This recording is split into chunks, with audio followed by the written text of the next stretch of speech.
Hello everyone, পাহাড় মানেই শান্তি, আর সেই এক টুকরো শান্তির খোঁজে আমরা ফ্যামিলি মিলে চলে গেছিলাম 17ই এপ্রিল সিকিমের উদ্দেশ্যে।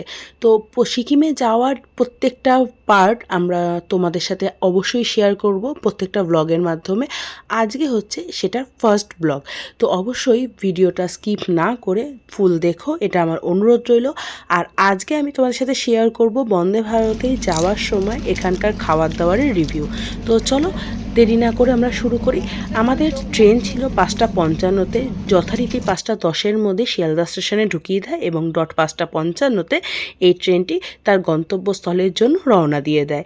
এবং তখন আস্তে আস্তে দিনের আলো ফুটছিল, দেখতে খুব ভালো লাগছিল। আর ট্রেন চলার সাথে সাথেই আমাদের সবার প্রথমে যেটা ম্যান্ডেটরি চলে আসলো 1 লিটারের জলের বোতল। এবার আমাদের চলে আসলো ঠিক 7টা নাগাদ সকালের চা। এখানে মশলা চা দিয়েছিল, আমার পার্সোনালি খুব একটা ভালো লাগেনি, একটু ঝাল ঝাল ছিল। আর তার সাথে 2টো ডাইজেস্টিভ বিস্কুট ছিল, অবশ্যই খেতে ভালো লাগছিল বিস্কিট। আর সকালবেলা এরকম বাইরের সুন্দর পরিবেশ দেখতে দেখতে আর চা খেতে তো কান্না ভালো লাগে।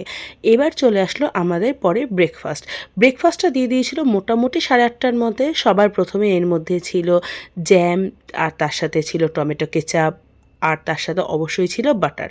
এর সাথে দিয়েছিল একটা মাফিন, আর তার সাথে ছিল 2টো ভেজ কাটলেট, এবং যে ভেজিটেবলস ছিল সেগুলো সম্ভবত সেদ্ধ করা ছিল।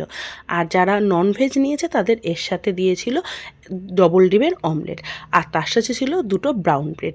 এই হচ্ছে আমাদের সকালের ব্রেকফাস্ট, যা একটা মানুষের পক্ষে এনাফ, মানে বাচ্চা কাচ্চা তো পুরো শেষ করতে পারবে না। তো আমরা মোটামুটি ব্রেকফাস্ট কমপ্লিট করে বাইরের পরিবেশ দেখতে দেখতে এবং এনজয় করতে করতে চললাম আমাদের গন্তব্যে।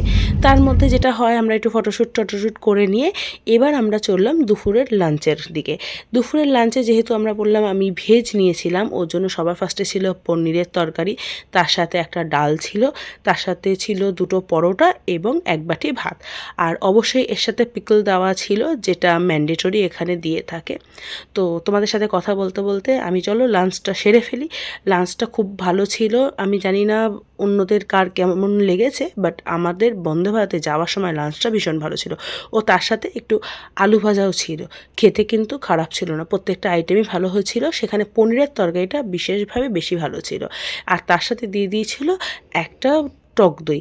ব্যাস, এই হলো দুপুরের লাঞ্চ পুরোপুরি। এবং তার সাথে যেটা ম্যান্ডেটরি সেটা হচ্ছে একটা আমুলের আইসক্রিম পেলে কান্না ভালো লাগে বলো। এইভাবে করেই আমরা চলে আসলাম আমাদের গন্তব্যের দিকে। আর আমাদের ট্রেনটা নামিয়েছিল 1:15-20 নাগাদ। আর আমরা যে দেখো বাচ্চাগুলোকে নিয়ে গেছিলাম, তারা কি এনজয় করছে, বাইরের পরিবেশ দেখতে দেখতে গান করছে। এদের আনন্দ দেখলেই তো আমাদের আনন্দ হয়, তাই না? তো এই ছিল আমাদের ফার্স্ট পার্টের ব্লগ। তো কেমন লাগলো অবশ্যই কমেন্ট করে জানিও। আর আসছে ব্লগগুলো অবশ্যই তোমরা কিন্তু দেখো। Keep watching.